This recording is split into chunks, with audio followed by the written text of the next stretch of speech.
It began on an ordinary morning in the heart of a quiet town, the kind of place where people ordered the same breakfast every day, and the waitress already knew how you liked your coffee. But this morning was different, because sitting by the window was a man the whole diner would soon remember forever. Ethan Brooks adjusted his seat at the corner booth, his large frame somehow graceful despite the space it filled. The sunlight caught a thin scar along his right hand, a scar from a world most people in that diner couldn't imagine. He unfolded his napkin, calm, methodical, and began his breakfast. The bell above the door jingled. 4 men entered, loud and confident, the type who carried their wealth like a weapon, tailored suits, expensive watches, and smirks that came too easily. The leader, Chase, scanned the room like he owned it. "Anywhere but near the kitchen," he said, then stopped. His gaze landed on Ethan. A grin crept across his face. "Actually, that table over there looks just fine." As they sat, their laughter echoed through the diner, slicing through the gentle clatter of dishes. From her spot behind the counter, Mia, the waitress, noticed the shift in air. She poured coffee a little faster, hoping the noise would fade. But Chase wasn't the kind to let things fade. "Hey, Cole," Chase said, elbowing his friend. "Check out the big guy. Think he left any food for the rest of us?" Cole chuckled. "He probably ordered the whole menu." The laughter came again, sharp and mocking. Ethan didn't react. He simply cut into his eggs with slow precision, each movement deliberate. Years of discipline radiated from him. The kind you earn, not the kind you pretend to have. Chase leaned back, still watching him. "To health and fitness," he said loudly, raising his glass toward Ethan's table. "Right, big man?" The other customers pretended not to notice, but everyone did. The quiet shame of their silence filled the air thicker than smoke. Mia brought Ethan his coffee. "Here you go. Black, extra hot." "Thank you," he said simply, his deep voice calm but strong. Chase smirked. Surprised the cup didn't crack under the weight. His friends snorted into their mimosas. Ethan's eyes flicked toward them for only a second. Not angry, not afraid, just measuring. It was the look of a man who had learned to size up threats without moving a muscle. Across the diner, an older man whispered to his wife. "Someone should stop them." "Don't," she murmured back. "It's not our fight, but it was. They just didn't know it yet." Chase rose from his seat, strolling toward Ethan's table with the confidence of someone who'd never faced consequences. He picked up a sugar packet and flicked it into Ethan's coffee. "Whale watching," he said with a grin. "My new hobby." A few people gasped quietly. One man shook his head but said nothing. Ethan looked up slowly, meeting Chase's eyes. "No problem," he said softly. Mia rushed over with a towel. "I'm so sorry, Ethan." "Don't worry," he said gently, his voice even. "It's fine." Chase turned to his friends. "You see that?" Didn't even blink. "Guess he's too tired from eating." The laughter returned. Cruel, confident, unaware. Ethan's jaw tightened, but he didn't move. He reached for his phone, typed a message, and sent it without anyone noticing. Then he glanced at the clock. Somewhere outside, the distant sound of a car engine rumbled to a stop. The clock ticked. The air thickened. The men at the table laughed louder, and in that small diner no one realized that the man they were mocking had faced worse than them, and survived. He wasn't just a man having breakfast. He was a storm waiting for permission to rise. Rain tapped lightly against the diner windows as Chase swaggered back to his seat, his laughter echoing long after he sat down. The others leaned in, feeding off each other's cruelty, each insult sharper than the last. Their voices filled the small space, but Ethan didn't move. He just sipped his coffee, his steady breathing the only sound he could control in a room gone sour. To everyone else, it looked like indifference. But inside, Ethan was counting seconds. He had learned that control wasn't silence, it was strength under fire. Every insult was a test he'd seen before, just in a different uniform. Chase wasn't done. He picked up his phone, switched the camera on, and angled it toward Ethan. "Smile for the camera, big guy. Gotta show the world what motivation looks like." The flash went off. Laughter erupted again. Ethan set his cup down with care, not a sound more than necessary. His phone buzzed once, an incoming message, and his eyes flicked to the screen. 5 minutes out. He knew what that meant. Help was close, but patience was closer. The door to the kitchen opened slightly, and Ben, the diner owner, looked out. His eyes met Ethan's. A silent understanding passed between them, one soldier to another. Ben gave a barely visible nod before disappearing back into the kitchen. Meanwhile, a young couple sitting a few booths over exchanged nervous glances. "We can't just sit here," the woman whispered. Her partner shook his head. "We don't know who those guys are." "Stay out of it," Ethan heard it. That same hesitation he'd seen too many times before. The silence that lets bullies think they're safe. He sighed quietly. Chase stood again, his glass half empty now, courage replaced by liquor. "Hey pal," he called out. "You used to play football or something? Before all this?" His hand swept through the air, mocking Ethan's sighs. "Or did you just give up on self-control altogether?" The words hung in the air, heavy and mean. Mia froze at the counter, coffee pot in hand. Ethan's reply came calm but firm. "You should go back to your table." Chase smirked. "And miss out on the fun?" "No chance." He leaned closer, invading Ethan's space. "Tell you what, let's do a fitness challenge. First one to stand up without running out of breath wins." Cole laughed so hard he nearly spilled his drink. Dominic pulled out his phone again, filming from another angle. Ethan's hands rested on the table. No tension, no fists, just patience coiled tight. "Put the phone away," he said. "Relax," Dominic chuckled. "It's just a joke." Chase grinned wider. "Yeah, come on. We're just having a good time. Don't take it so seriously, big man." He placed his hand on Ethan's shoulder. It was meant to look friendly, but the pressure was unmistakable. Ethan removed the hand, calm and controlled. "Don't touch me." Something about the tone silenced even the air. The kind of tone that didn't come from fear or anger, just certainty. Brian blinked, taken aback for a moment, but he couldn't back down now. "What's wrong, man?" "Sensitive." He pushed again, harder this time. Ethan's chair creaked, but he didn't move. He only said 2 words, his voice low. "That's twice." From the kitchen doorway, Ben quietly reached for the phone.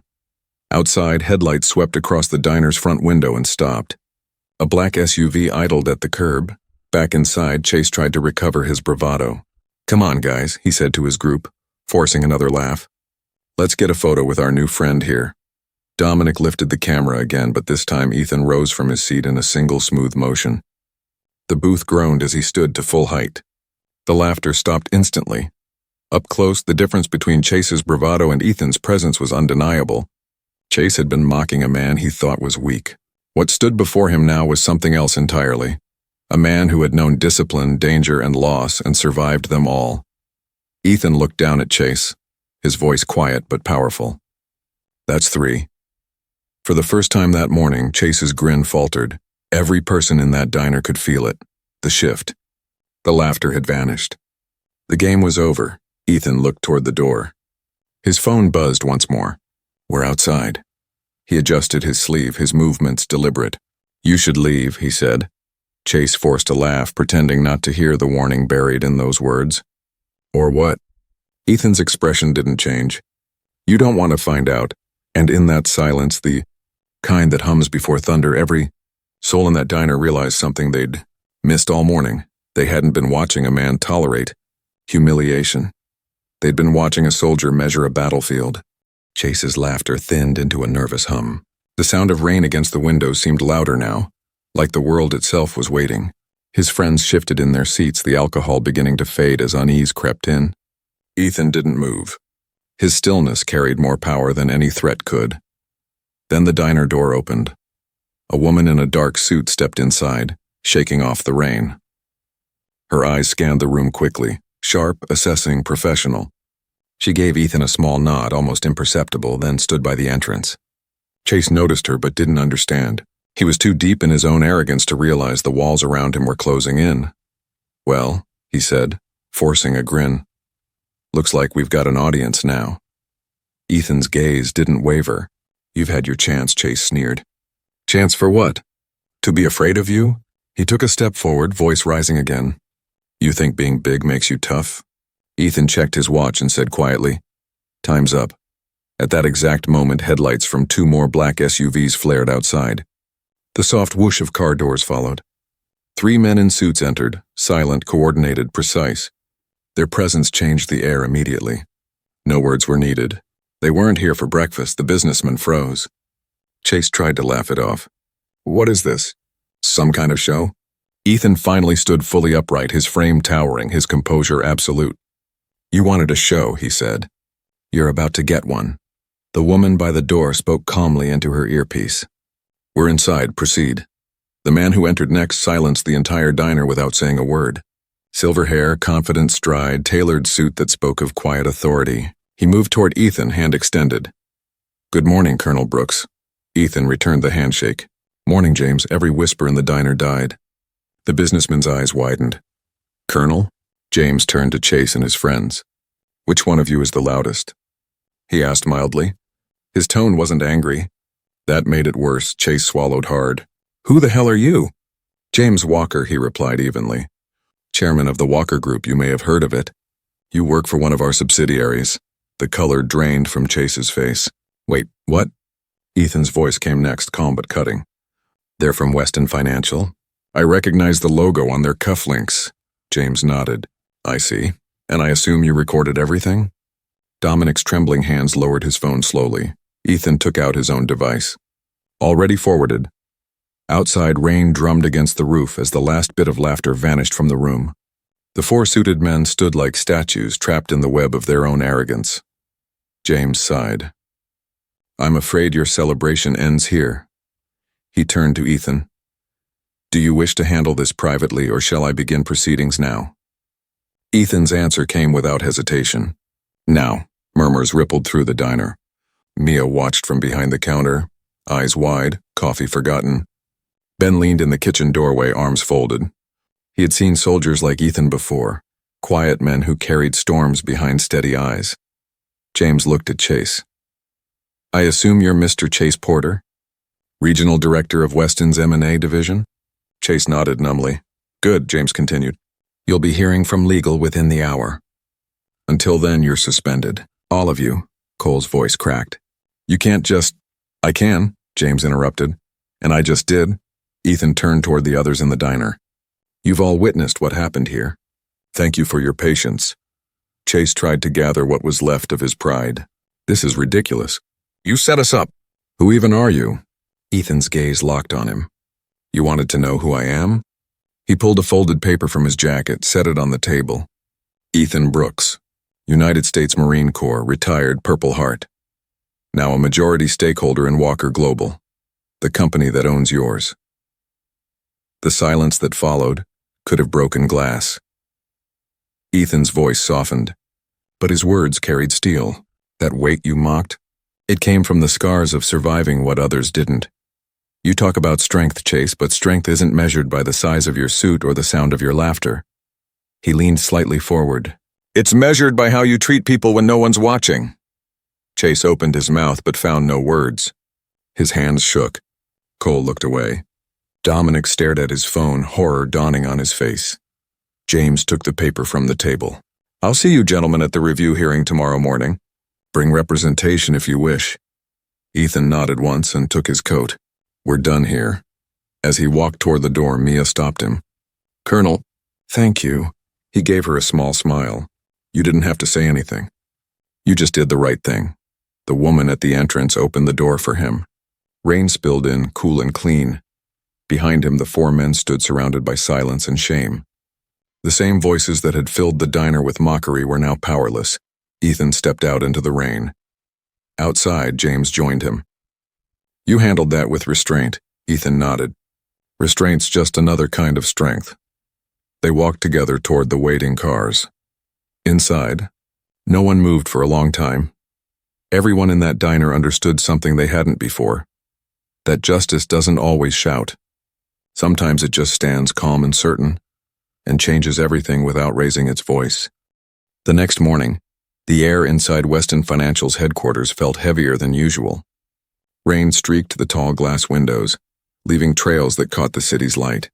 Four men sat in four separate rooms waiting. The same men who had laughed so freely the day before now couldn't meet their own reflections in the polished glass walls. Chase paced the floor, his tie loosened, hands trembling. He'd been in hundreds of meetings before, some hostile, some high stakes. None of them felt like this. He wasn't facing competitors today, he was facing consequences. Down the hall, Dominic stared at his phone. The video he'd recorded at the diner sat on the screen like evidence from a crime scene. Every cruel word, every burst of laughter. He hit play once and immediately paused it. His stomach turned. Cole sat motionless, head in his hands. He wasn't the ringleader, but silence had made him part of it. And Paul, the quietest of the four, was the only one who looked ready to accept what was coming. At 9 o'clock sharp, they were summoned. The conference room was larger than any they had ever entered, its floor-to-ceiling windows overlooking the skyline. At the far end sat Ethan Brooks. Gone was the man in a diner booth. Today he was every inch the leader his title carried. His suit was simple, dark, perfectly fitted. His calm presence drew every eye the moment they entered. James Walker sat beside him reviewing files, while several board members whispered to one another in low tones. "Gentlemen," Ethan began, his voice steady. "Please take a seat." Chairs scraped softly against the polished floor. No one spoke. Ethan looked at them one by one. "I know what you're thinking, that this is just another disciplinary review. But this isn't about policies or paperwork. It's about who you are when no one's watching." Chase leaned forward, his confidence cracking but not gone. "Look, we made a mistake. It was a joke, just banter. Nobody was supposed to take it seriously." Ethan's gaze didn't waver. "Jokes don't need to humiliate people to be funny. You didn't just laugh at me. You laughed at the idea that someone different from you could have dignity." James turned a page in the file. "We reviewed your past records. 3 previous complaints for harassment, all dismissed before reaching the board." Chase stiffened. "Those were misunderstandings." "Then consider this the final one," James said simply. Dominic spoke up, voice trembling. "I didn't say anything. I just recorded it." Ethan's response came quiet but sharp. "You documented cruelty for entertainment. That's participation." Paul swallowed hard. "I should have stopped them," he said, voice breaking slightly. "I knew it was wrong. I didn't want to lose my job." "That's not an excuse, but it's the truth." For the first time, Ethan's tone softened. "Fear doesn't excuse silence, Paul, but admitting it is the first step to change." The board members exchanged glances. There was something unmistakably human about the room now. No shouting, no lawyers posturing, just a reckoning. Ethan tapped the screen, and the diner footage began to play. The sound filled the room, taunts, laughter, and then the moment of silence when he stood. It was different here, stripped of noise and alcohol, stripped of pride. When it ended, no one spoke. Ethan stood slowly. "I didn't respond that morning because I wanted to see who you really were. Each of you had a choice. Some mocked, one recorded, one stayed silent. But choices have weight." James nodded to the security chief by the door. "The decision's ready." Ethan turned back to the 4 men. "Chase Porter, Dominic Hill, Cole Myers, your employment is terminated effective immediately. Your conduct violated every principle this company stands for." The words landed like gavel strikes. Chase opened his mouth, but nothing came out. The fight was gone from his eyes. Ethan faced Paul. "You're suspended without pay for 3 months. During that time, you'll complete a rehabilitation and mentorship program. If you finish it successfully, you'll be reassigned to our community development division." Paul blinked in disbelief. "You'd still trust me after that?" "I trust people who want to change," Ethan said. "You made a mistake, but you didn't lose your conscience. Don't waste that." Security stepped forward quietly. Chase muttered something under his breath, the same ugly word he'd thrown in the diner. This time it landed like poison in the room. Ethan didn't flinch. "Thank you," he said softly, "for confirming this decision." Chase was escorted out, his shoes echoing down the hall until the sound disappeared. When the room settled, Ethan addressed the remaining executives. "This isn't about one table in a diner. It's about every place where silence becomes approval. If we ignore it, we become part of it. That ends here." He turned off the projector. "We rebuild from this." Outside, the city went on as usual. Cars moving, people walking. But inside that room, something fundamental had shifted. For the first time in years, Weston Financial had stopped chasing numbers long enough to look at its reflection. And for the first time, it didn't like what it saw. But change had begun. 6 months passed. The storm that began in a small-town diner had grown into a movement across an entire industry. Ethan Brooks stood before a crowd of executives and employees gathered in a bright auditorium at Walker Global's headquarters. Behind him, a single phrase shone across the wide screen: "Change begins with courage." The room was silent. Every person focused on his steady voice. When a culture values results more than integrity, he said, it builds its success on broken foundations. But when people decide that dignity matters as much as profit, something powerful happens. People start to believe in the work again. He paused, letting the words breathe. No dramatics, no theatrics, just truth spoken simply. The transformation was real. Complaints of workplace harassment had fallen sharply. Mentorship programs had taken root, and for the first time in years, the company's annual report measured kindness alongside performance. After the session ended, Ethan walked through the crowd shaking hands. People smiled at him, not out of fear or obligation, but with respect. At the edge of the room, he spotted Paul, now part of the company's community investment division. The young man's posture had changed. He carried himself with quiet confidence instead of apology. "Colonel," Paul said, offering a handshake, "we've just finished our first mentorship cycle. 18 graduates so far. Most of them say it changed their lives." Ethan smiled. "Good, then it's working." "You were right," Paul added. "It's not about punishment. It's about repair." Later that afternoon, Ethan visited the place where it all began, the Maplewood Diner. The bell above the door chimed just like it always had. The smell of coffee, the warmth of fried food, the low hum of conversation, all unchanged, yet everything different. Mia looked up from the counter and beamed. "Coffee black, extra hot?" "You know me too well," he said, smiling. The diner had grown busier since that day. Flyers for veterans' breakfasts and community job fairs lined the bulletin board near the door. A small bronze plaque hung on the wall that read, "In honor of those who stand up when it matters." Ben came from the kitchen, wiping his hands. "Good to see you, Colonel. Heard you're making waves downtown." "Trying to make ripples," Ethan said. "The waves will come if people keep standing up." They shared a quiet moment.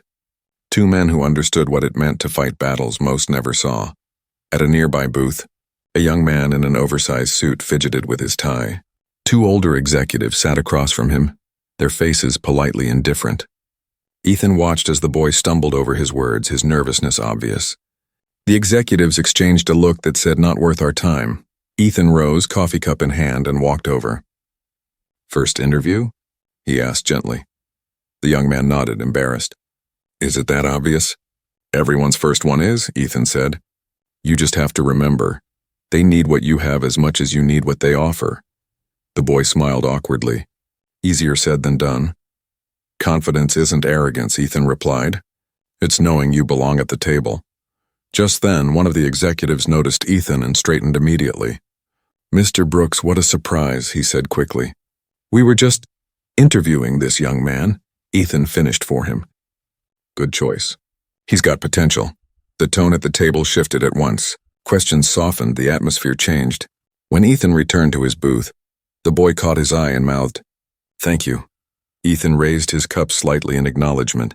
As he stepped outside, the afternoon sun had begun to break through the clouds. Across the street near a small cafe, he spotted a man wiping down tables by the window.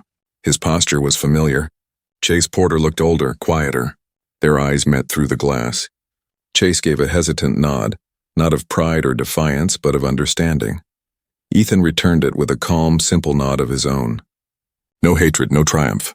Just the quiet acknowledgement that sometimes lessons cost what pride can't afford. James Walker waited by the car. "You could have destroyed him completely," he said as Ethan approached. Ethan took a deep breath, the air crisp and cool. "The point was never destruction," he said softly. "It was correction." They stood there for a moment, watching the city move. People hurrying, lives intersecting, stories unfolding. "Do you ever think about that morning?" James asked. "Every time I see someone stay silent when they should speak," Ethan replied. "That's how it starts. Not with hate, but with silence," James nodded. "And how does it end?" Ethan's gaze lifted to the skyline. With someone choosing to stand up. The sound of church bells echoed faintly in the distance. Cars passed, and a breeze stirred the fallen leaves along the sidewalk. Ethan turned toward the car, ready to go. As they drove off, the camera of life seemed to linger for a moment on that small diner. The place where laughter once cut through kindness, now replaced by something far stronger. Change doesn't always come with noise. Sometimes it begins quietly, in the steady voice of a man who refused to break, in the strength to answer, cruelty with dignity, and in the courage to remind the world that respect isn't earned through fear, it's given through humanity. The story of Ethan Brooks wasn't about revenge. It was about transformation. And it began the moment he chose to stay calm in the face of hate, and ended with a world reminded that true strength is not how loud you can shout, but how deeply you can stand. The seasons turned, and with them, Ethan's influence spread far beyond his own company. Word of the diner incident had circulated quietly at first, an internal story about discipline and dignity, but soon it became something more. Business schools studied it. Leaders discussed it. People shared it online, not as gossip, but as a lesson in restraint, justice, and quiet strength. Yet for Ethan, none of that mattered as much as what came next. Change wasn't a headline, it was a habit, and habits only lasted if they were lived. One evening, nearly a year after that morning, Ethan stood on the stage of a grand hall, the kind of place reserved for national honors and ceremonies. Rows of men and women filled the audience. Executives, journalists, veterans, community leaders. The lights were low except for the single one that followed him to the podium. He adjusted the microphone, pausing as the murmur died away. Justice doesn't come from anger, he began quietly. It comes from patience. It comes from remembering who you are even when someone tries to take that from you. The audience leaned forward, caught by the calm cadence of his voice. I've seen a lot of fights in my life. Some on battlefields, others in boardrooms. The weapons change, but the principles never do. Respect, honor, accountability. Those aren't words, they're choices. Every single day we get to choose who we are. He looked out across the room. When those men mocked me in that diner, I could have stood up and fought. But I'd have been fighting for ego, not for change. Sometimes you win a moment and lose the meaning. I didn't want victory. I wanted transformation. A faint murmur rippled through the audience. They weren't just listening, they were feeling every word. Ethan continued, voice stronger now. We all have a diner moment in our lives, a place where we're tested, where silence seems easier than doing what's right. I want to tell you this, silence helps the wrong side, always. Don't be afraid to be the one who speaks. Applause began, soft but steady, rising like a wave. After the ceremony, he stepped outside into the cool night. The city skyline shimmered in the distance, and a soft rain began to fall just as it had that first day. James Walker approached from behind, hands in his pockets. Never thought a diner breakfast would end up changing half the financial sector, James said with a faint smile. Ethan chuckled. Change starts small, sometimes over coffee. They shared a quiet laugh, the kind that comes from shared battles and mutual respect. Just then, a familiar figure approached from the crowd. Paul, now standing taller, his energy lighter. Colonel Brooks, he said warmly. It's good to see you. Ethan shook his hand firmly. You've been doing good work. Trying to live up to what you taught me, Paul said. We're mentoring kids from rough backgrounds now. Some of them remind me of who I used to be. Angry, scared, lost. Ethan's expression softened. Then you're doing exactly what you're meant to. That's how you repay the second chance. You give one to someone else. Before they parted, Paul added quietly, Do you ever think about them? The others? Ethan's gaze drifted toward the street where a man in a cafe uniform was locking the door. Chase Porter looked up, the same haunted recognition flickering in his eyes. For a moment, time folded back on itself. The diner, the laughter, the humiliation. Then Chase gave a slow nod, humble and wordless. A gesture of remorse. Ethan nodded back once, firmly but kindly.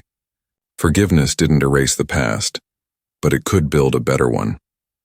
As Chase disappeared into the night, James spoke softly beside him. You could have ruined him forever. I don't need to ruin anyone, Ethan replied. The world does enough of that already. I just needed him to see. They walked together down the steps, the rain slick on the pavement, the city's hum wrapping around them like a living thing. At the end of the block, a group of young people waited near the bus stop. 3 men, a woman, all dressed modestly but with ambition in their eyes. One of them spotted Ethan and whispered to the others. A phone lifted for a photo. They didn't ask for autographs or fame. They just wanted proof that a man could stand against cruelty and not become cruel himself. Ethan smiled and waved. Don't follow me, he called out, voice steady but kind. Follow the message. Stand up when it's hard. As the bus pulled away, he turned back toward the city lights. The reflection of rain pooled at his feet, shimmering like fragments of memory. He remembered the laughter, the silence, the humiliation. Then he remembered the stillness before he stood up, the choice he made in that single defining moment. Strength, he realized again, had never been about muscle or medals.